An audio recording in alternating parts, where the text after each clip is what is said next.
तो जय हिंद बच्चों, स्वागत है आप सभी का आपके अपने YouTube channel genius math Y Tomar sir में। तो इससे पहले हम लोग 3-4 वीडियो अपलोड कर चुके हैं और वो हमारे वीडियो 12th के बच्चों के लिए और हाई स्कूल के बच्चों के लिए थे। आज हम लोग ऐसा टॉपिक लेके आए हैं जो 9th high school, first year, inter सभी बच्चों के लिए इम्पोर्टेंट होंगे। इंटर में ये जो हमारा आज का टॉपिक है गुणनखंड करना यानी कि पूर्ण वर्ग बनाना। इंटर में ये टॉपिक जब हम लोग समाकलन पढ़ते हैं तो उसमें हमें होल स्क्वायर की जरूरत पड़ती है यानी कि परफेक्ट स्क्वायर। तो इंटर वाले बच्चों के लिए भी ये टॉपिक इम्पोर्टेंट है। इसके बाद 9th और हाई स्कूल में ये पूर्ण वर्ग बनाना, पूर्ण वर्ग बना के गुणनखंड करना, ये सारे टॉपिक हैं। वीडियो शुरू करने से पहले हम विनती करना चाहेंगे जो बच्चे हमारे चैनल पर नए हैं वो वीडियो को लाइक करें, चैनल को सब्सक्राइब करें और कमेंट करके बताएं कि ये वीडियो कैसा लगा। तो चलिए बिना देरी के शुरू करते हैं। तो आज का हमारा टॉपिक है गुणनखंड करना। गुणनखंड में हम किस प्रकार के गुणनखंड सीखेंगे। नंबर 1 सीखेंगे हम लोग पूर्ण वर्ग बनाना यानी कि परफेक्ट स्क्वायर। नंबर 2 हम लोग सीखेंगे श्रीधराचार्य सूत्र द्वारा गुणनखंड करना। और नंबर 3 हम लोग सीखेंगे पूर्ण वर्ग बनाकर गुणनखंड करना।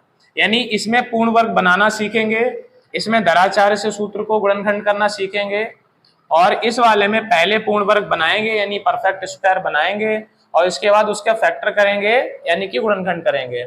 तो चलिए हम लोग देख लेते हैं आज कौन से सूत्र प्रयोग होने वाले हैं। तो पहला जो हमारा सूत्र है आज का धराचार्य सूत्र। ये सूत्र होता है x बराबर minus B plus minus under root के अंदर बी स्क्वायर माइनस 4ac अपान 2a। ये जो हमारा a, b और c है ये मानक समीकरण होता है ax square plus B X plus C. इससे तुलना करा के हम लोग पहले a, b और c इनकी वैल्यू प्राप्त कर लेते हैं। वैल्यू को प्राप्त करने के बाद ये वैल्यू उठा के हम लोग इसी सूत्र में रख देते हैं और सॉल्व होके हमारा आंसर आ जाता है। दूसरा हमारा जो इसमें पूर्ण वर्ग में यानी परफेक्ट स्क्वायर में हमें a प्लस बी का होल स्क्वायर पता होना चाहिए। ये तो सभी बच्चों को ज्यादातर याद होगा, a square plus B square plus 2ab।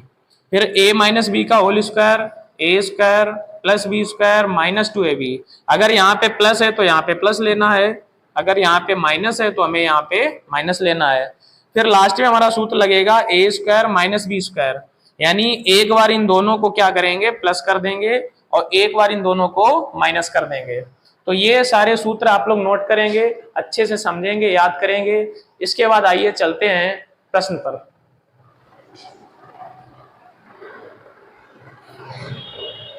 तो देखते हैं हमारा प्रश्न आ चुका है 2x square minus 3x plus 5 बराबर 0 को सूत्र द्वारा हल करो। सूत्र का मतलब हम लोग समझेंगे, परीक्षा में यही लिख के आता है सूत्र द्वारा, या कभी कभी उसका नाम दे दिया जाता है कि श्रीधराचार्य सूत्र से हल करें। इस विधि में क्या होता है, जिसके गुणनखंड हो जाते हैं वो भी सॉल्व हो जाता है और जिसके गुणनखंड नहीं होते हैं वो भी हमारा इससे निकल आता है। तो ये जो सूत्र है बहुत ही महत्वपूर्ण है। आइए देखते हैं। सबसे पहले हमने क्या बताया था, इसके मानक समीकरण से तुलना की जाएगी।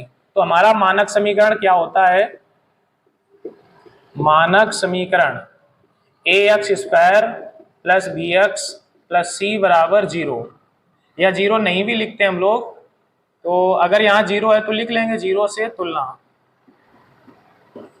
तो अगर हम लोग इसकी तुलना कराएंगे तो x स्क्वायर की जगह x स्क्वायर है तो a की जगह कितना हो जाएगा 2, यानी a बराबर हमें पता हो गया 2।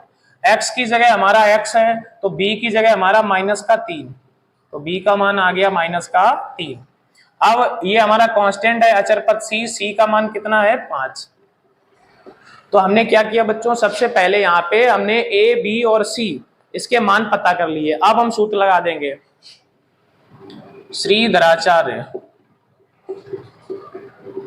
श्रीधराचार्य सूत्र द्वारा।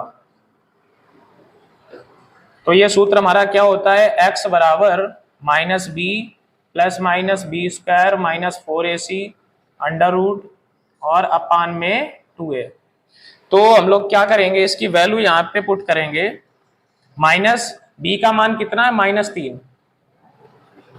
देखें एक माइनस हमारा ये है और b का मान भी कितना है minus, plus minus B square, b का मतलब -3 का स्क्वायर और माइनस का 4 ए का मान कितना, देखो ए सी, ए का मान कितना है 2 और सी का मान कितना है 5, और इसके ऊपर अंडर रूट लगाएंगे अपान में 2 इंटू ए की वैल्यू कितनी है 2। हम लोग क्या करेंगे, इसको सॉल्व करेंगे तो ये हमारा आएगा x इक्वल, ये हमारा माइनस माइनस प्लस हो जाएगा, यानी प्लस का 3 हो जाएगा प्लस माइनस, ये -3 का स्क्वायर प्लस का 9 हो जाएगा, और ये माइनस का हमारा माइनस कितना हो जाएगा, ये 2 3 5, 4 दूनी 8 और 8 पंचे 40। 1 मिनट लेंगे तो हम लोग देखेंगे बच्चों, ये हमारे प्रश्न में यहाँ पे माइनस था, अगर हमारा ये माइनस रहेगा तो जो ये सी का मान है ये हमारा क्या हो जाएगा, माइनस का 5, और अगर सी का मान हमारा -5 रहेगा तो यहाँ पर जो हमारा मान आएगा वो भी कितना आएगा, माइनस का 5। तो हम लोग देखेंगे 3 का स्क्वायर 9, ये माइनस और माइनस क्या हो जाएगा, प्लस, ये प्लस हो जाएगा, ये 4 दूनी 8, 8 पंचे 40, तो ये हमारा आ जाएगा 40, और बटे में हमारा कितना आ जाएगा, 2 दूनी 4, तो x इक्वल 3 प्लस माइनस, देखेंगे 40 और 9 कितना हो गया, ये 49, और बटे में हमारा कितना है 4, तो x बराबर 3 प्लस माइनस, जैसा कि हमको पता है बच्चों 49 किसका वर्गमूल होता है, तो ये 49 का वर्गमूल होता है 7, और बटे में कितना रहेगा 4। अब देखेंगे हमारी यहाँ से 2 वैल्यू निकलेंगी, क्योंकि ये हमारा द्विघात समीकरण है, तो x के कितने मान निकलेंगे, 2। तो क्या करेंगे हम लोग, ये हमारा जो प्लस माइनस का चिन्ह है, एक बार यहाँ पे प्लस चिन्ह ले लेंगे और एक बार यहाँ पे माइनस चिन्ह ले लेंगे। तो पहले हम लोग लेते हैं प्लस चिन्ह, प्लस चिन्ह लेंगे तो x बराबर 3 और ये प्लस ले लेंगे 7/4, तो x बराबर ये 10/4, काट देंगे हम यहाँ पे तो 2 पंचे 10 और 2 दूनी 4, तो आंसर हमारा आ गया कितना, 5/2, और एक बार हम यहाँ पे माइनस का चिन्ह ले लेंगे, माइनस चिन्ह, तो ये x बराबर 3, अब ये प्लस माइनस की जगह क्या लेंगे हम लोग, माइनस 7/4, तो x बराबर 7 में से 3 गए -4/4, इसको कट कर देंगे, कितना आ जाएगा, माइनस का 1। तो हम देखेंगे हमारे x के 2 मान आ गए। दूसरा बच्चों ये कि कभी कभी डाउट हो जाता है कि मान लो आपने पेपर में सवाल लगाया और गलती से कहीं मिस्टेक हो गई, तो आपको क्या करना है, ये x के दोनों मान उठा के ये समीकरण में रख के और देख लेना है कि इसे सॉल्व होने पे इधर 0 है तो इधर 0 आ रहा है कि नहीं, अगर ये आ जाएगा 0 तो हमारा उत्तर बिल्कुल सही होगा। तो हमारा आज का दूसरा प्रश्न आ चुका है, x² + 4x को पूर्ण वर्ग बनाने के लिए क्या जोड़ा या घटाया जाए, यानी हमें इसको पूर्ण वर्ग बनाना है। जैसे हमारा यहाँ पे मान लीजिए 20 है और हमसे कहा जाए कि इसे परफेक्ट स्क्वायर बनाने के लिए इसमें क्या जोड़ा जाए, तो हमको पता है कि 5 का जो स्क्वायर होता है वो कितना होता है, 25, तो अगर हम इसमें यहाँ पे 5 प्लस कर दें, ये 25 हो जाएगा, तो ये हमारा क्या होगा, ये परफेक्ट स्क्वायर बन जाएगा। इसी प्रकार से हमें इसमें क्या जोड़ा जाए कि ये परफेक्ट स्क्वायर यानी कि होल स्क्वायर बन जाए, तो चलिए समझते हैं।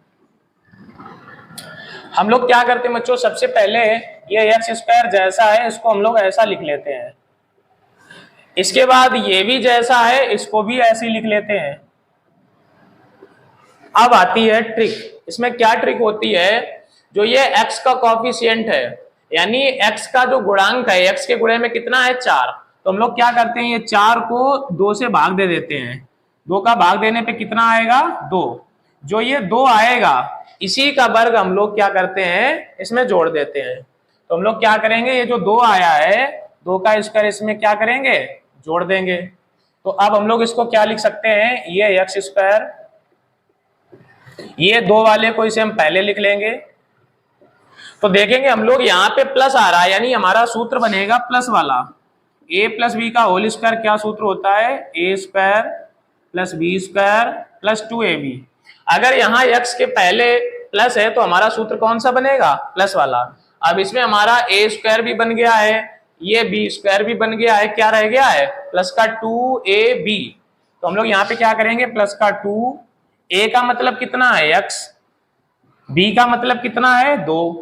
तो हम लोग देखेंगे ये हमारा एक्स स्क्वायर वही लिखा है, 2 का स्क्वायर वही लिखा है, ये 2 दूनी 4x ये भी यही लिखा है। तो ये हमारा सूत्र बन गया a square plus B square plus 2ab, यानी a प्लस बी का होल स्क्वायर। तो a की जगह x है और b की जगह कितना है 2। तो ये हमारा बन गया पूर्ण वर्ग। लेकिन हमसे क्या पूछा गया, हमसे पूछा गया कि इसमें ऐसा क्या जोड़ा गया कि ये पूर्ण वर्ग बन गया। तो देखेंगे हम लोग, ये हमारा ये सवाल में ही था, ये भी हमारा सवाल में था, ये सवाल में नहीं था। तो 2 का स्क्वायर कितना होता है 4। तो इसका क्या आंसर हो जाएगा 2 का स्क्वायर यानी कि 4 जोड़ा जाए। तो राइट आंसर हो जाएगा 4 अगर जोड़ा जाए तो ये पूर्ण वर्ग हो जाएगा। तो नमस्कार दोस्तों, स्वागत है आप सभी का आपके YouTube channel genius math by Tomar sir में। तो आज हम आप लोगों के लिए हाई स्कूल का टॉपिक लेके आए हैं। हाई स्कूल गणित टॉपिक है हमारा आज का द्विघात समीकरण। इसमें हम लोग देखेंगे, इसके मोस्ट इंपॉर्टेंट क्वेश्चन को देखेंगे जो परीक्षा में आ सकते हैं। तो चलिए वीडियो को शुरू करते हैं। वीडियो शुरू करने से पहले नए बच्चों से एक रिक्वेस्ट है कि जो बच्चे चैनल पर नए हैं वो चैनल को सब्सक्राइब करें, वीडियो को लाइक करें और कमेंट करके हमें बताएं कि वीडियो कैसा लगा। तो चलिए बिना देरी के शुरू करते हैं आज का हमारा पहला प्रश्न। प्रश्न है हमारा 1/a plus B plus X बराबर 1/a plus 1/b plus 1/x को गुणनखंड विधि द्वारा हल करना है। ध्यान रहे हमें इसमें गुणनखंड विधि का प्रयोग करना है। तो कैसे सॉल्व करते हैं चलिए देखते हैं। तो सबसे पहले हम लोग क्या करेंगे, हल करने का मतलब है हमको ये x का मान चाहिए। तो जो हमारा ये वाला x है और जो ये वाला x है इनको हम एक तरफ ले आएंगे। तो इधर हमारा हो जाएगा a plus B plus X, ये वाला 1/x उठा के इधर लाएंगे तो माइनस का 1/x, इधर हमारा बचेगा 1/a प्लस 1/b। इन दोनों में हम क्या करेंगे, लासा ले लेंगे। तो a plus B plus X और ये साथ में कितना आएगा x, इसका मल्टीप्लाई इधर करेंगे तो ये x हो जाएगा और माइनस इसका मल्टीप्लाई इधर हो जाएगा। तो ब्रैकेट का प्रयोग करेंगे a plus B plus X, बराबर में इधर भी हम लासा ले लेंगे तो लासा हमारा आएगा ab, b का मल्टीप्लाई इधर हो जाएगा तो b और प्लस a का मल्टीप्लाई इधर हो जाएगा। तो हम लोग क्या करेंगे, ब्रैकेट को ओपन कर देंगे x minus a minus b minus x, minus का गुणा होगा तो ये सभी के चिन्ह बदल जाएंगे। इधर हमारा a plus B plus X और साथ में है x बराबर, इधर इसे हम लोग a प्लस बी और b प्लस a को हम लोग a प्लस बी सीधा करके भी लिख सकते हैं। तो क्या करेंगे, माइनस एक्स और प्लस का x से कैंसिल हो गया। हमारा यहाँ पे कितना बचा हुआ है, ये माइनस का a माइनस बी है, यहाँ से माइनस कॉमन ले लेते हैं तो ये हमारा प्लस का बचेगा a प्लस बी। इसके बाद में अपान में हमारा कितना है a plus B plus X और इधर भी है x। यहाँ हमारा क्या बचा हुआ है a प्लस बी और बटे में a b। तो हम लोग देखेंगे ये a प्लस बी से a प्लस बी कैंसिल हो गया।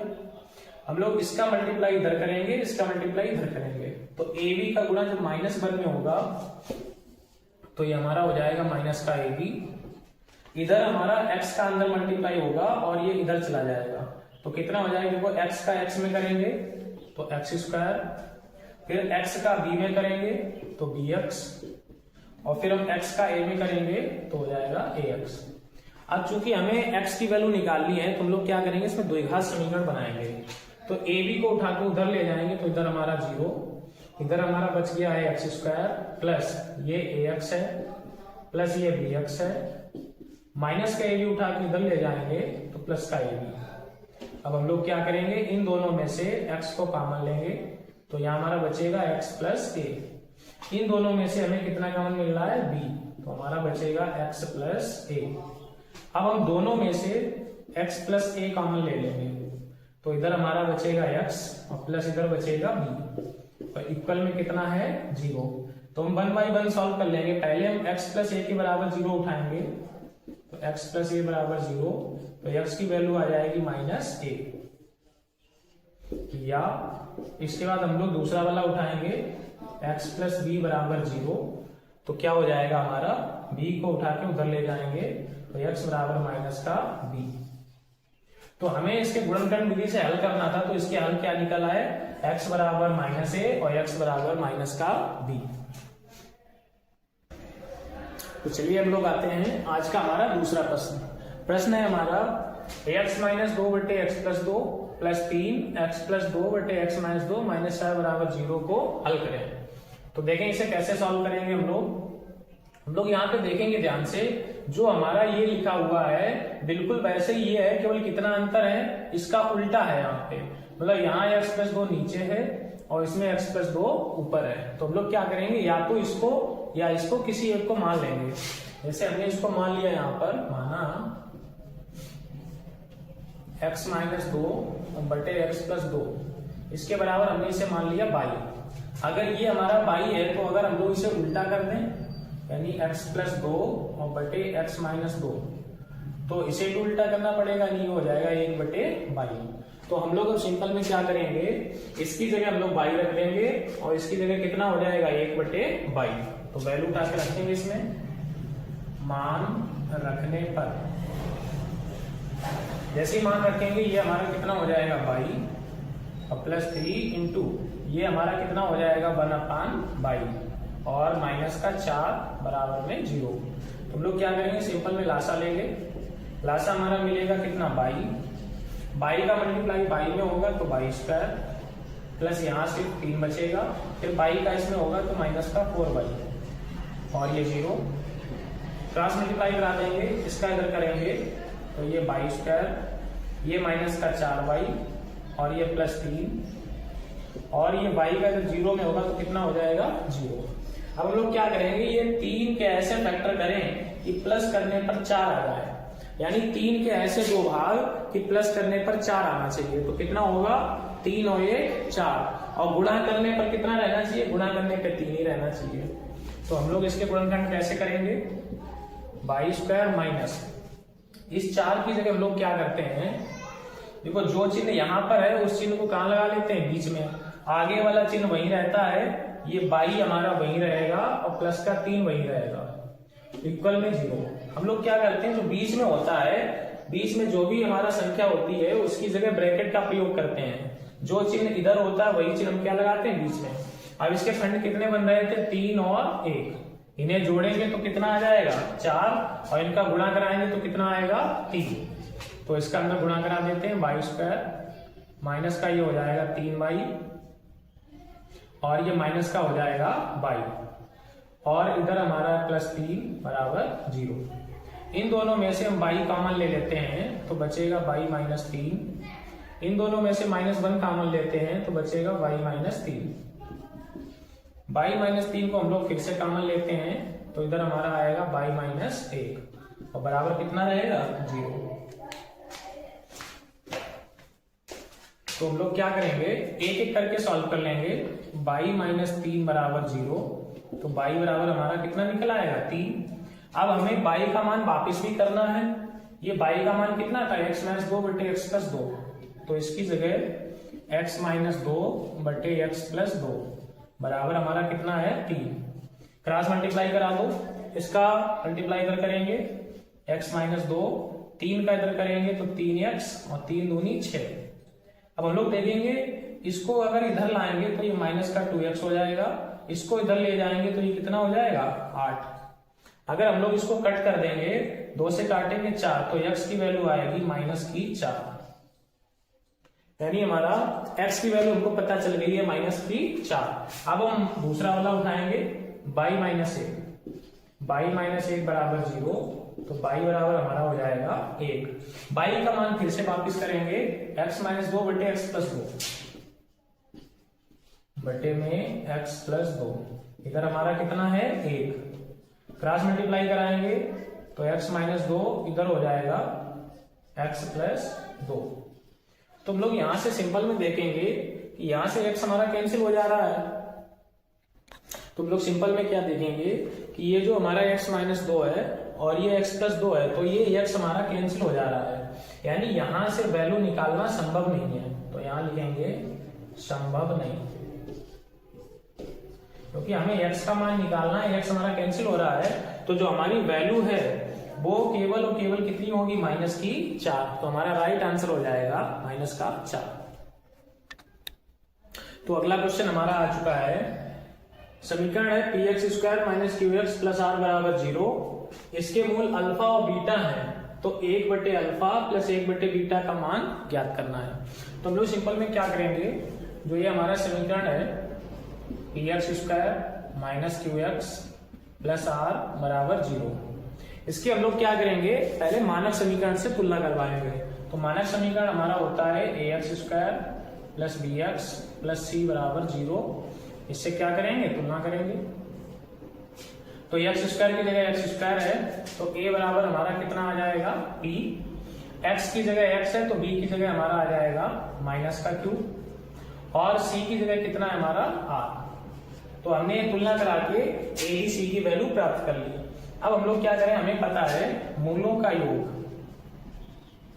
मूलों का योग, क्योंकि मूल हमारे कितने हैं, अल्फा और बीटा, तो मूलों का योग अल्फा + बीटा बराबर होता है -b/a।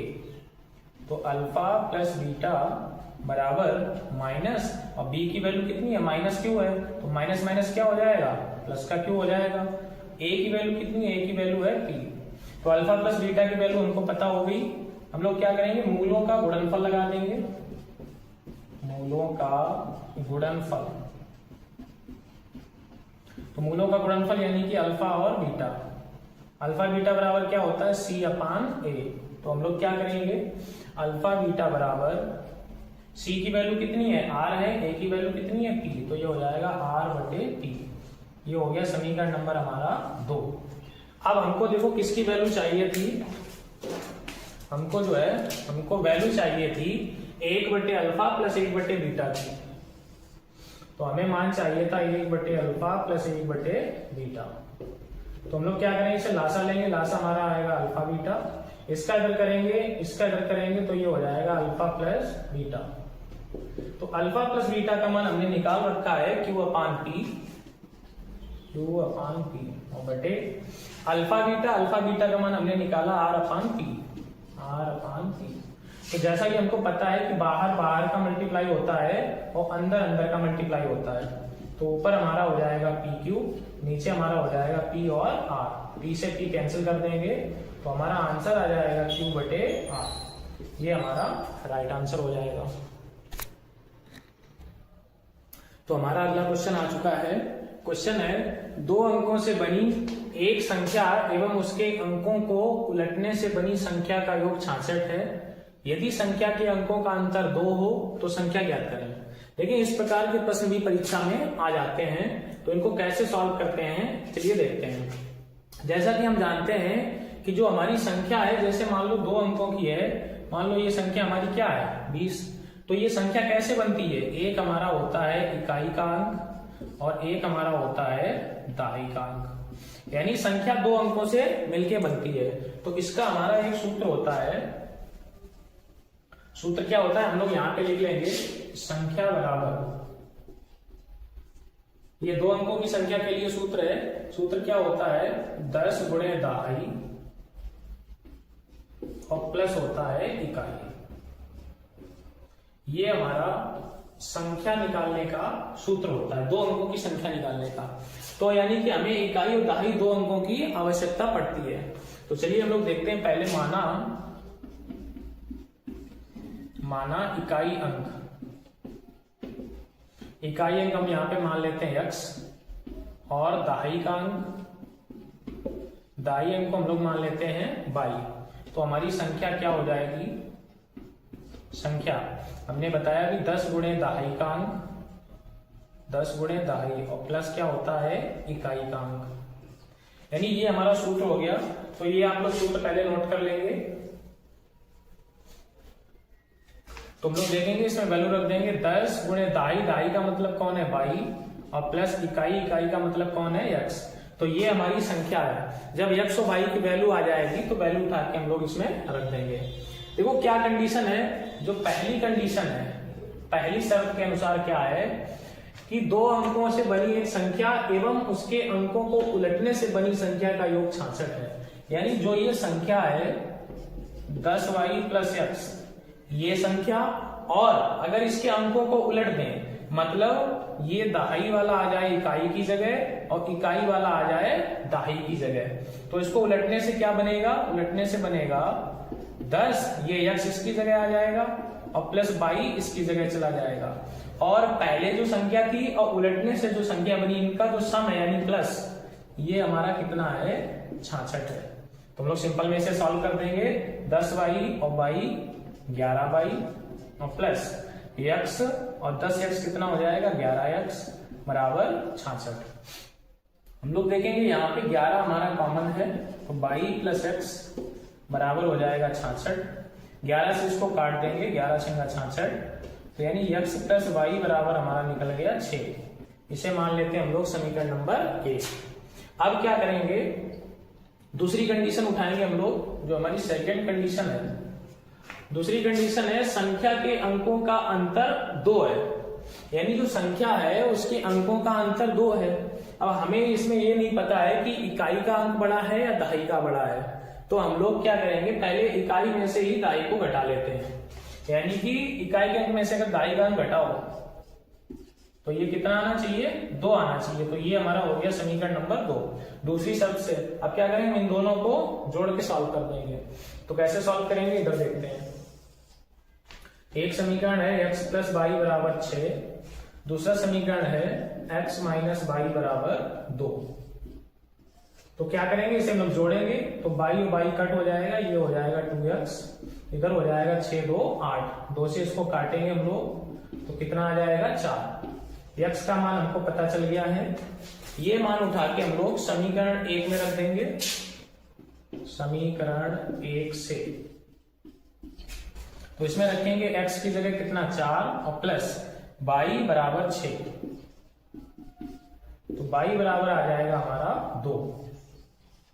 तो जो हमारी संख्या है, संख्या हमारी यही सूत्र था 10y + x, 10y + x, तो 10 गुणे y का मान 2 प्लस x का मान कितना? 4, तो 10 दूना 20 और प्लस 4 यानी कि 24।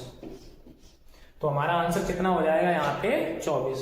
दूसरी बात ये, अगर हम लोग यहाँ पे x - y न करके y - x कर दें तो ये संख्या पलट भी सकती है, यानी ये जो 24 है तो ये पलट के क्या आ जाएगा? 42।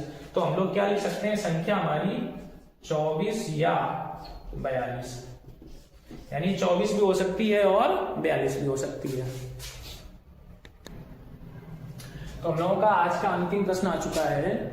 समीकरण 3x² - 4x + a बराबर 0 के मूल बराबर हैं, यानी इसके जो मूल हैं वो मूल हमारे समान हैं, तो a का मान ज्ञात करो।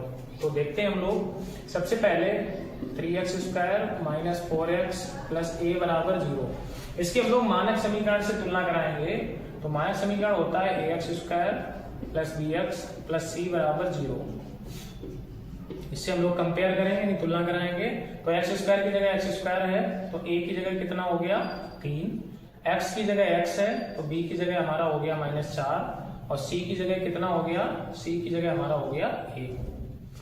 तो ये हमने वैल्यू यहाँ पे निकालनी है। अब हम लिखेंगे चूंकि मूल समान है या मूल बराबर है।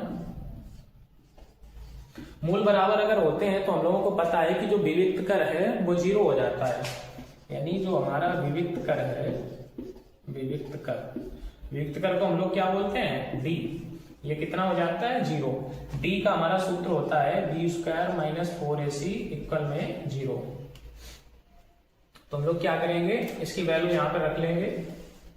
v की वैल्यू कितनी है हमारी? v की वैल्यू है -4, -4 का स्क्वायर माइनस का 4 इंटू a और c और है, तो a का मान 3 है और c का मान a है बराबर 0।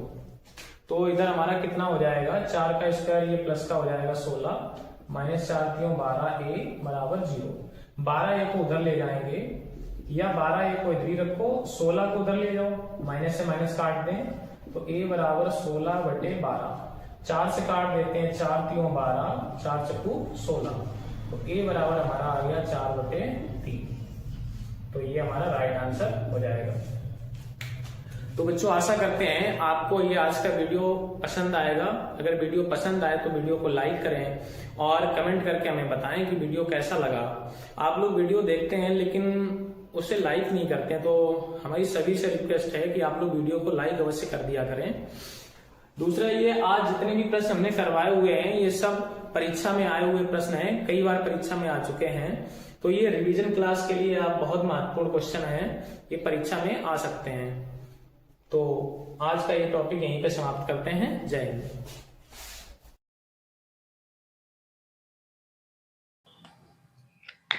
तो नमस्कार दोस्तों, स्वागत है आप सभी का आपके अपने YouTube channel genius math by Tomar sir में। तो बच्चों, आप सबके सहयोग से आज हमारे चैनल को बने हुए 28 दिन हो चुके हैं और आज सुबह ही आप सबके सहयोग से हमारे 1000 सब्सक्राइबर पूरे हो चुके हैं।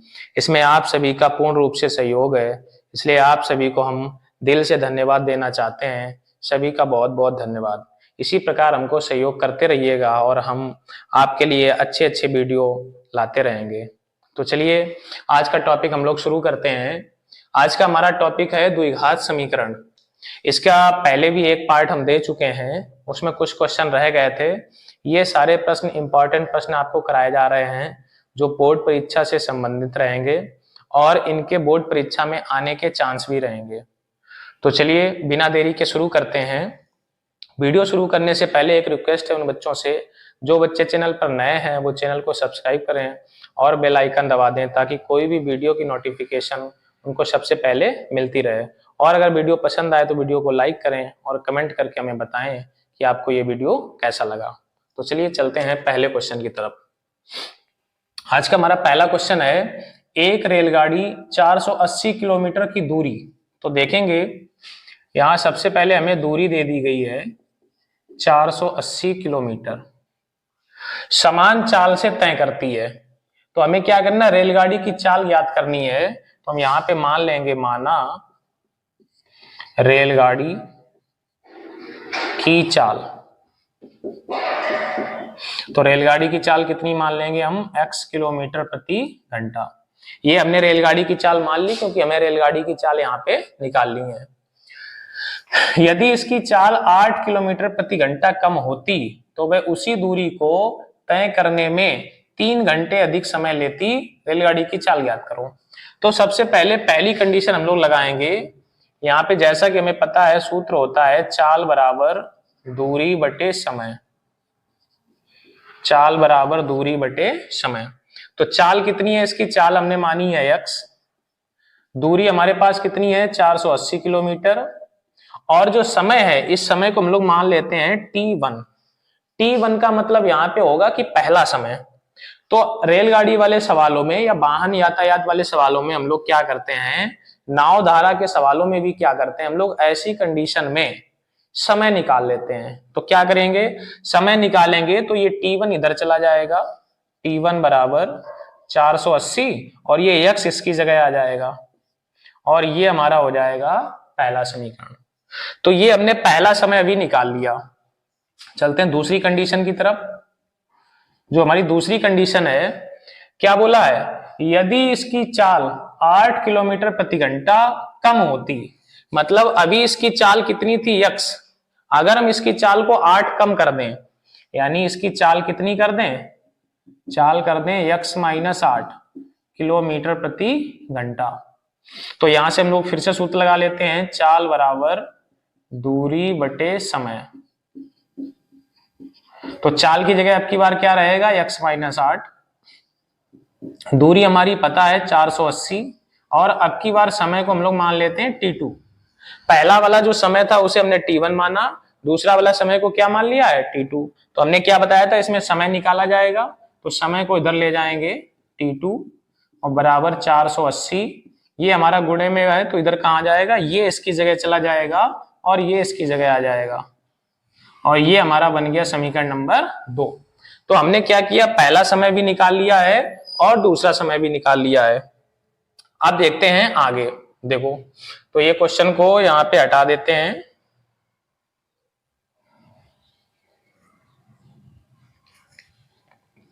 तो क्वेश्चन के अनुसार देखो क्या बोला जा रहा था, तो वह उसी दूरी को तय करने में 3 घंटे अधिक समय लेती है। यानी देखो, एक तरफ हम लोग क्या करेंगे, अब प्रश्नानुसार हम लोग क्या करेंगे, एक तरफ पहला समय लिखेंगे और एक तरफ दूसरा समय लिखेंगे। अब क्वेश्चन में बोला जा रहा है कि अगर इसकी चाल 8 किलोमीटर प्रति घंटा कम होती तो उसी दूरी को तय करने में 3 घंटे अधिक समय लेता। अब आप लोग बताएं कि जब इसकी चाल कम हो गई है तो इसमें समय ज्यादा लगेगा। भाई सीधी सी बात है, अगर चाल कम है तो समय क्या होगा, ज्यादा लगेगा। तो समय ज्यादा लग रहा है T2 में। कितना ज्यादा लग रहा है, 3 घंटे। 3 घंटे ज्यादा लग रहा है T2 में, लेकिन हम लोग क्या करेंगे, 3 घंटे ज्यादा कर देंगे T1 में। उल्टा इसलिए करते हैं ताकि ये दोनों आपस में क्या हो जाएं, बराबर। जैसे हमारे पास 5 रुपए हैं, आपके पास 10 रुपए हैं, तो आपके पास 5 रुपए ज्यादा हैं, तो हम क्या करेंगे, अपने में 5 रुपए जोड़ लेंगे ताकि दोनों क्या हो जाएं, इक्वल। इसी प्रकार T2 में समय लग रहा था 3 घंटे ज्यादा, लेकिन हमने किस में ज्यादा कर दिया, T1 में। अब क्या करेंगे, इसे हल कर देंगे। तो 3 को यहीं रखेंगे, ये T2, T1 को इधर भेज देंगे। तो 3 बराबर T2 की वैल्यू हम लोग रख लेते हैं 480 बटे x माइनस 8। T1 का मान अभी हमने निकाला था समीकरण 1 में 480 बटे x। अब हम लोग क्या करेंगे, 3 बराबर 480 कॉमन ले लेंगे, तो 1 बटे x माइनस 8 और माइनस 1 बटे x। अब हम लोग इसे सॉल्व कर देंगे। तो देखेंगे ये जो गुणे में है हमारा, ये कहां चला जाएगा, ये आ जाएगा बटे में। 3 बटे हो जाएगा 480 बराबर, इधर देखेंगे तो लासा मिल जाएगा x माइनस 8 और x। इसका मल्टीप्लाई इधर कर देंगे और माइनस 1 का इसमें करेंगे माइनस का x, माइनस 1 का इसमें करेंगे प्लस का 8। ये हमारा कैंसिल आउट हो जाएगा। इसे कट कर दें तो ये हो जाएगा 160। अब देखेंगे इसका इसमें मल्टीप्लाई होगा और मल्टीप्लाई होके ये इधर आ जाएगा, तो x का x में करवाएंगे x स्क्वायर, x का 8 में करवाएंगे 8x इक्वल, इसका इसमें करेंगे तो 16 अट्ठे 128 1280, इसको इधर लाएंगे, x square minus 8x minus 1280 बराबर 0। अब हम लोग क्या करेंगे, इसके फैक्टर कर लेंगे। 1280 के ऐसे फैक्टर करने हैं कि माइनस करने पर कितना आ जाए, 8 आ जाए। तो हम लोग क्या करेंगे, इसके गुणनखंड कर लेंगे। देखो 1280, 2 छंग 12, 2 चाकू 8 0, फिर 2 से काटेंगे 2 तियां 6 320, फिर 2 से काटेंगे 160, फिर 2 से काटेंगे 80, फिर 2 से काटेंगे 40, फिर हम लोग 2 से काटेंगे 20, फिर 2 से काटेंगे 10, और फिर हम लोग 2 से काट देंगे 5, फिर 5 से काट देंगे 1। तो इसके ऐसे फैक्टर बनाने हैं कि माइनस करने पर कितना आ जाए, 8 आ जाए। तो कितना होगा देखेंगे, 2 दूनी 4, दूनी 8, दूनी 16 और 16 दूनी 32 और 5 दूनी 10, दूना 20, दूना 40। यानी कि 40 में से हम लोग अगर 32 माइनस कर दें तो ये हमारा फैक्टर हो जाएगा। तो हम लोग क्या करेंगे,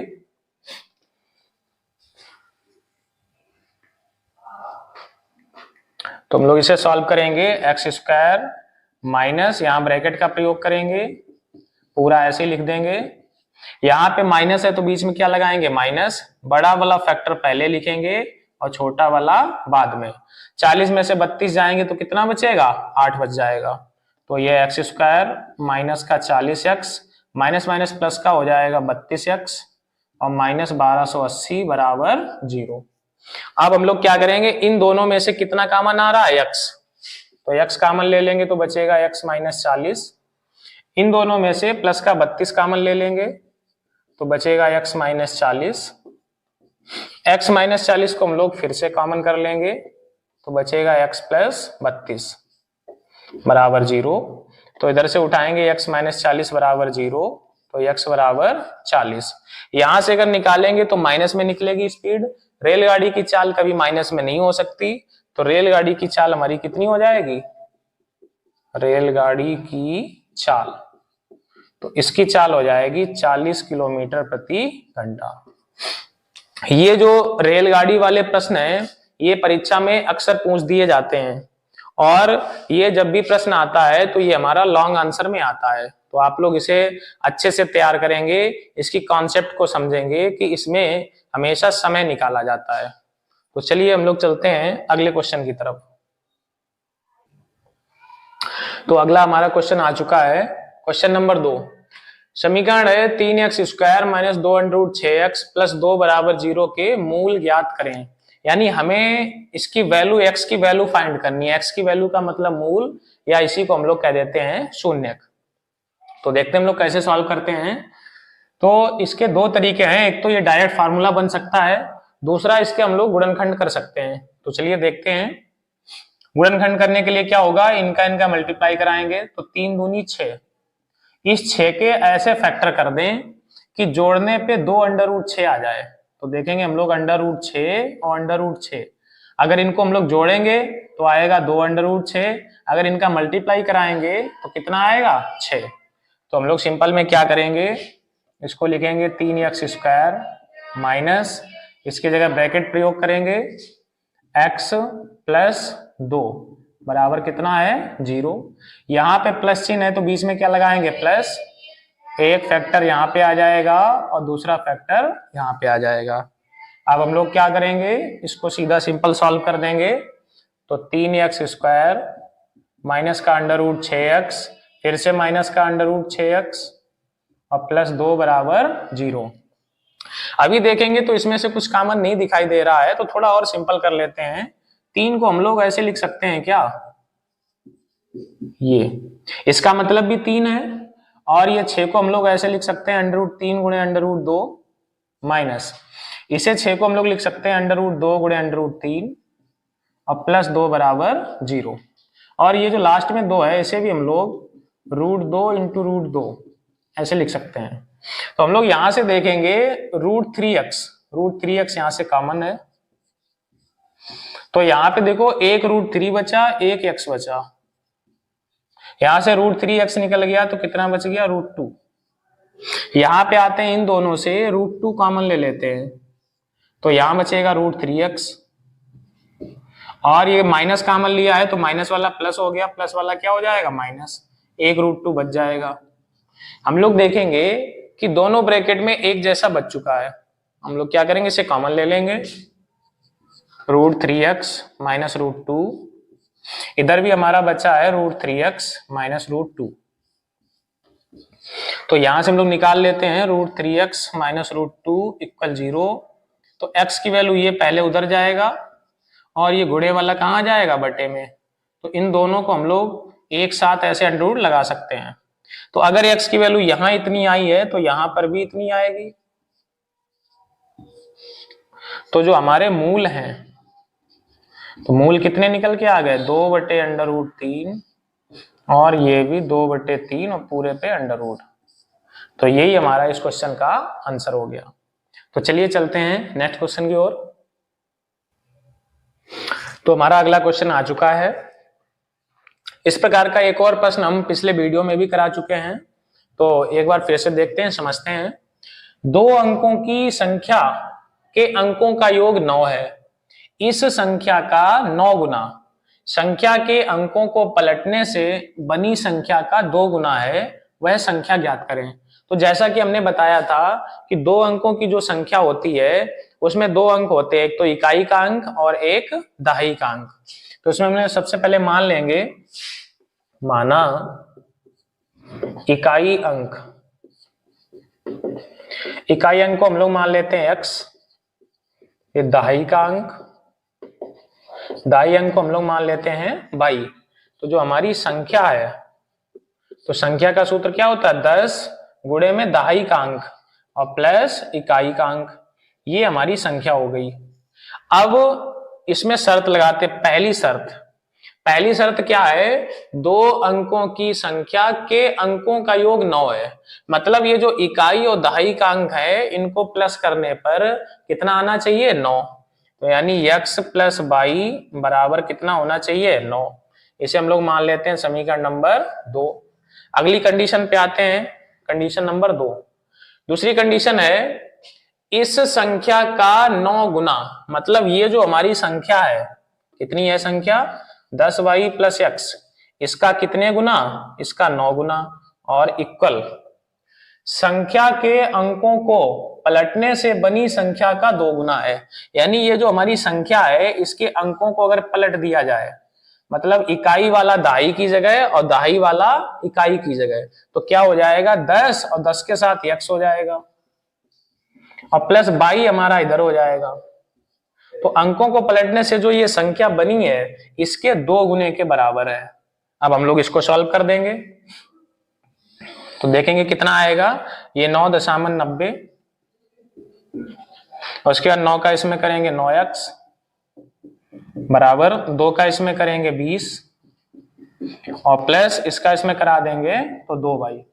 हम लोग क्या करेंगे, y वाले एक तरफ कर लेंगे, x वाले एक तरफ कर लेंगे तो इसको इधर लाएंगे तो ये 90y और ये 2y इधर ले आएंगे बराबर ये 20x और 9x को इधर ले जाएंगे तो इधर हमारा बचेगा 88y, इधर हमारा बचेगा 11x। 11 से इसको काट देंगे, 11 अट्ठे 88, तो x की वैल्यू हमारी निकल के आ गई 8y। ये हमने मान लिया समीकरण नंबर 3। ये x का मान उठा के हम लोग समीकरण 2 में रख देते हैं, समीकरण 2 से। तो समीकरण 2 हमारा क्या है, x प्लस वाई बराबर 9, x प्लस वाई बराबर 9। x की जगह हम लोग रखेंगे 8y प्लस वाई बराबर 9, तो ये हमारा हो गया 9y बराबर 9। इसको कट कर देंगे तो y का मान आ गया हमारा 1। हमें y की वैल्यू पता हो चुकी है, ये वैल्यू उठा के समीकरण 3 में रख देंगे, समीकरण 3 से। तो x की वैल्यू क्या आ जाएगी, x बराबर 8 गुणे 1, यानी x बराबर कितना हो गया 8 एकम 8, तो x की वैल्यू हो गई हमारी 8। हमें क्या चाहिए था, हमें चाहिए थी संख्या। तो संख्या हमारी कितनी थी, संख्या 10y प्लस x, संख्या है 10y प्लस x। अब हम लोग क्या करेंगे, 10 y का मान 1 और प्लस x का मान 8, 10 एकम 10 और 8 18, तो हमारा जो राइट आंसर हो जाएगा वो कितना हो जाएगा 18। तो संख्या हमारी निकल के आ जाएगी 18। तो आशा करते हैं आपको ये क्वेश्चन समझ आया होगा। चलिए चलते हैं हम लोग नेक्स्ट क्वेश्चन की ओर। तो हमारा आज का अंतिम प्रश्न आ चुका है। प्रश्न है 3x square minus 4√3x plus 4 बराबर 0 के मूलों की प्रकृति ज्ञात करो। देखो मूलों की प्रकृति के लिए इसमें 3 कंडीशन होती हैं। पहली कंडीशन, अगर d हमारा धनात्मक है, अगर d क्या है धनात्मक, और हमारा d क्या है, d अगर ऋणात्मक है, और एक होता है d इक्वल 0। यानी ये हमारी 3 कंडीशन होती हैं मूलों की प्रकृति की। अगर d हमारा धनात्मक है तो मूल वास्तविक और असमान होंगे, अगर d हमारा ऋणात्मक है तो मूल काल्पनिक और असमान होंगे, और अगर d इक्वल 0 है तो मूल वास्तविक और समान, यानी कि वास्तविक और बराबर होंगे। तो हम लोग सबसे पहले d निकालेंगे, d को हम लोग कहते हैं विविक्त कर। तो देखते हैं कैसे निकालते हैं, इसे समझते हैं। इसका भी प्रश्न हम पहले करा चुके हैं इससे पहले वीडियो में। तो सबसे पहले इसकी मानक समीकरण से तुलना की जाएगी। तो जो इसका मानक समीकरण होता है ax square plus bx plus c बराबर 0, इससे हम लोग क्या कराएंगे, तुलना करा लेंगे। तो a बराबर हमारा क्या निकल के आएगा, a बराबर 3, b बराबर क्या निकल के आ जाएगा, x की जगह x है, b की जगह माइनस 4√3 और c की जगह क्या निकलेगा, c की जगह निकलेगा 4। तो हम लोग यहाँ पे सबसे पहले निकालेंगे विविक्त कर, जिसे हम लोग कहते हैं d का सूत्र होता है b स्क्वायर माइनस 4ac। लगा देते हैं यहाँ से फॉर्मूला, b का मतलब माइनस का 4√3 माइनस का 4, a की जगह कितना है हमारा 3 और c की जगह कितना है 4। तो हम लोग इसको हल करेंगे तो देखो माइनस का स्क्वायर प्लस 4 का स्क्वायर 16, √3 का 3, तो आएगा 16 गुणे 3, ये 4 3 12, 12 चौक 48। तो ये हमारा जो निकल के आएगा 16 3 48 और माइनस 48, ये कैंसिल आउट हो जाएगा। तो d इक्वल क्या निकल के आ जाएगा? 0। जैसा कि अभी हमने बताया था, अगर d हमारा 0 आता है तो मूल हमारे क्या हो जाएंगे? अतः मूल वास्तविक तथा समान होंगे। तो हमारे जो इसके मूल हैं, मूल वास्तविक तथा समान होंगे। तो बच्चों आशा करते हैं कि आपको ये आज का वीडियो बहुत पसंद आएगा। सभी बोर्ड परीक्षा में आने वाले महत्वपूर्ण प्रश्न हैं, तो आप सभी लोग कॉपी पेन लेके इन प्रश्नों को अवश्य नोट करें और वीडियो को लाइक करें और हमें कमेंट करके बताएं कि आपको ये वीडियो कैसा लगा। और एक बार पुनः हम कहना चाहेंगे कि हमारे चैनल पर आज 1000 सब्सक्राइबर पूरे हो चुके हैं, जिसमें आप लोगों का बेहद सहयोग है। तो आप लोगों का सभी का बहुत बहुत धन्यवाद। जय हिंद, जय भारत।